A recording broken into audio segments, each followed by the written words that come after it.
matter to me how many viewers or whatever we get. So the other thing you brought it up at the beginning, Kate. So we've got a lawsuit against different YouTubers that promoted FTX. Um, so there is a class action lawsuit. Class action just means a lot of people coming together um, um, to allege damages against the same people. And they've named several YouTubers, finance YouTubers, including Graham Stephan, Andre Jick, who we know, Jaspreet Singh, and BitBoy Crypto and others, that they should be held responsible. These influencers should be held responsible for promoting FTX. So the lawyer's plaintiff, a guy by the name of Edwin Garrison, is a private investor who filed a lawsuit against former FTX CEO Sam Bankman-Fried, plus other celebrities like Tom Brady, Stephen Curry, Shaquille O'Neal, and everyone who FTX was using and paying to be the face of FTX. Um, yeah, man, they saying that creators must clearly disclose when they are being paid to promote the products, which a lot of them did, but some of them maybe didn't. I don't know. Allegedly, apparently not. But they also, cited, for example, that, Kim Kardashian ended up settling for promoting her token, although that was different. That did happen. But yeah, man, this is interesting for us because obviously, I mean, you're a YouTuber. Let's just say that FTX had approached you when they were flying high. Well, let's do it this way. FTX would have approached me. I wouldn't have thought there was anything wrong. I would have been really excited. It's a huge, at the time, it was a massive exchange. Everyone thought it was, he was the messiah in the industry. And yeah, I would have taken it. I would have let everyone know that we were sponsored by them and it was a paid promotion for sure, which I think most of these YouTubers did. But I wouldn't have known that it was going to go to hell. So I don't know. What do you think of this, Kate? It's literally all intention based. Like, I mean, I would have done the same shit. Like, if they had said, "Hey, we just want you to talk about our exchange, be able to trade," I'm like, bro, there's literally no harm in that. Like, what are you talking about? And it's hard for me because I can only think about how I do things and how I imagine other people who follow me, who like follow. When I say follow me, I hate using that word, but like follow my journey, like just what. Anyways, how they kind of operate. Like, I never kept more than a couple $1,000s on an exchange ever. Like, that's terrible thinking. Why would you ever do that? On Coinbase, and bro, you don't keep your savings account on there. Like, that's a horrible idea. I don't care where it's at. Like, even now, especially after these banks close, like, I'm really scared to keep anything in one spot anymore. Like, I was always diversified, sort of, but you guys know me. I run with. I'm too young to like have a fucking huge savings account. Honestly, like I don't have like I never had an e-commerce store. I never had $1 million sitting in a bank account. Like, I'm playing around with the money that I got to go do things, and I'm building with the money that I have. It's a deck of cards almost that's like basically dependent on me to keep going. And if I stop and just keel over and down the side of on the sidewalk for too long, it'll just crumble, right? And so I keep going, but it's also because I love it. But when I think about these exchanges and I'm like, is this something that the YouTubers should be held accountable for? I'm like, hold on. No, I mean, yes, but no. Like, they were very clear, especially the ones who are being brought to the limelight. Graham Stephan, Andrew Jake. We know these people, guys. Like, they are on podcasts every single week with us. We know what they're about, what they're not about. We are very well aware. The people who are throwing these court cases do not keep up. Like, I've consumed Graham Stephan and Andre and all these guys enough to know what they really care about and who they are, right? And it's tough because they think of the same things with TikTok. Like, they just don't understand TikTok. That's the problem here. They don't understand what they're even disputing here. The same with these allegations, bro. Like, if you go and promote an NFT project because this is going to bring you more money, that's very different than saying, yo, trade in this exchange because there's only 5 other exchanges that you're going to trade on anyway. Here's one that's a little bit more, seems like, at least for all of us, like, we're all pretty much trading on FTX and Binance and Coinbase. It's a very different conversation than saying, Jake Paul, where it's like he literally didn't tell people that he was promoting this and getting paid for it. Even if he was promoting it and getting paid for it, as long as he just sticks a little ad in there, bro, you got to be a special kind of stupid. You really do. Like, you seriously do. Like, that's an accountability line that you have to draw there. You got to be a special kind of dumb and not dumb. Actually, that's a terrible way to put it. You got to be a special type of degen to do that and then lose your money and then literally point at Jake Paul and say, you're the reason I lost it. Well, I know, fam.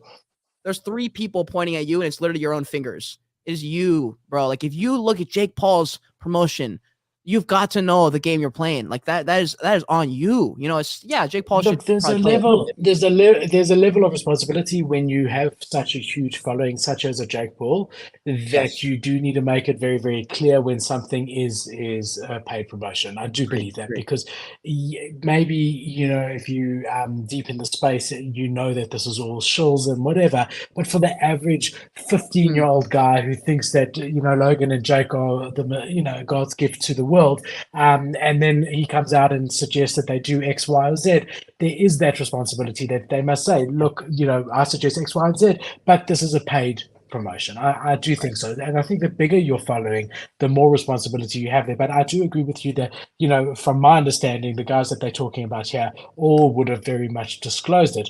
Well, we did see here that Ben Armstrong, BitBoy Crypto, completely lost his cool and started threatening the lawyers that are representing the class action. So now these class action lawyers are claiming, allegedly, that Ben Armstrong, BitBoy Crypto, threatened them. So they've filed court filings, right? And they're saying that they're being harassed by Ben Armstrong after he was named as a defendant in this case, right? And the court Wait, that's filings are actually the crazy. so the court filings were done on the 20th of March, and this was by the lawyer in the Florida court, and he claimed that Armstrong began harassing him. And I'm reading this, right? And I'll put the source as Cointelegraph. I will put that on the video as well. Ben began harassing the lawyers after the suit was filed on the 15th of March. He made endless phone calls, tweets, and emails at this lawyer, and allegedly, and insulted and threatened him on Twitter, YouTube, and other social media. So yeah, Ben is one of the so-called FTX influencers that's named in the suit that seeks $1 billion for allegedly promoting the FTX crypto fraud without disclosing that they were being paid to promote FTX. The filing claimed that Armstrong was at the time making up to 21 calls within a 45-minute period to this lawyer and leaving voicemails that were full of vulgarities and specifically targeting the lawyer. The filing further alleged that voicemails included warnings to Adam Moshkovitz, one of the lawyers, with one where Armstrong allegedly told Moshkovitz, "We're going to have First Amendment protesters around your house 24/7, day and night." Then if you are watching us on YouTube, you'll see Ben Armstrong's tweet.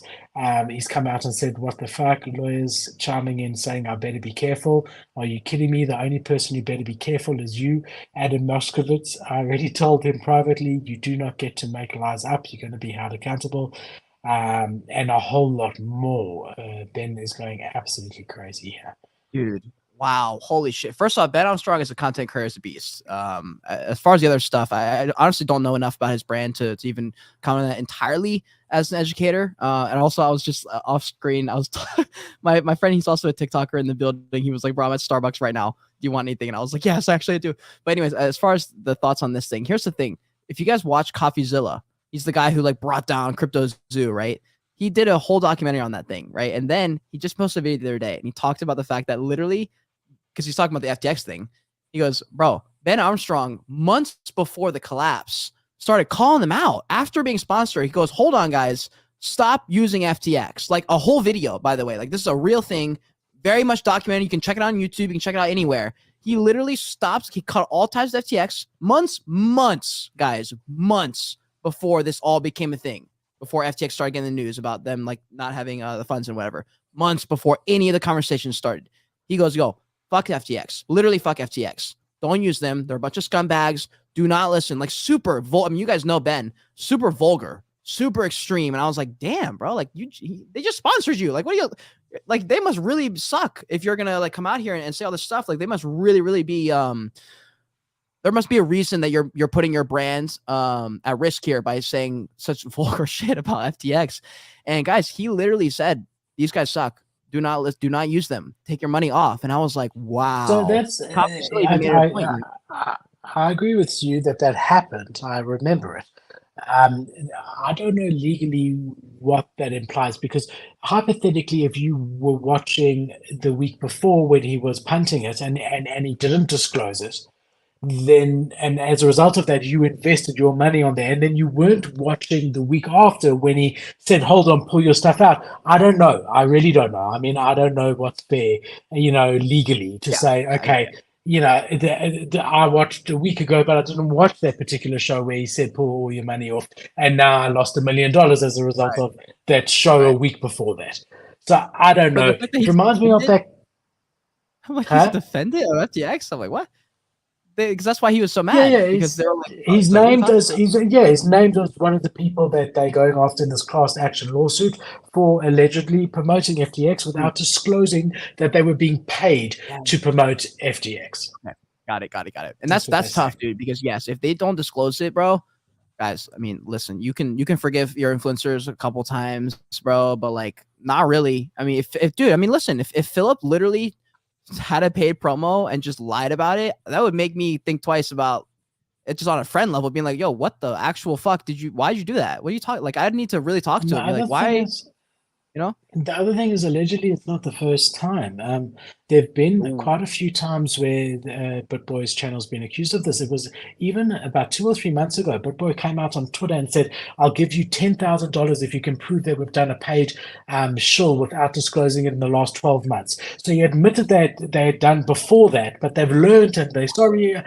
And someone found it and showed him the video of his team promoting a token or something that they proved was paid for, and he ended up giving that $10,000 to that person. I don't know if you remember it. It was a story that we covered, Wow. and that was in the last 12 months.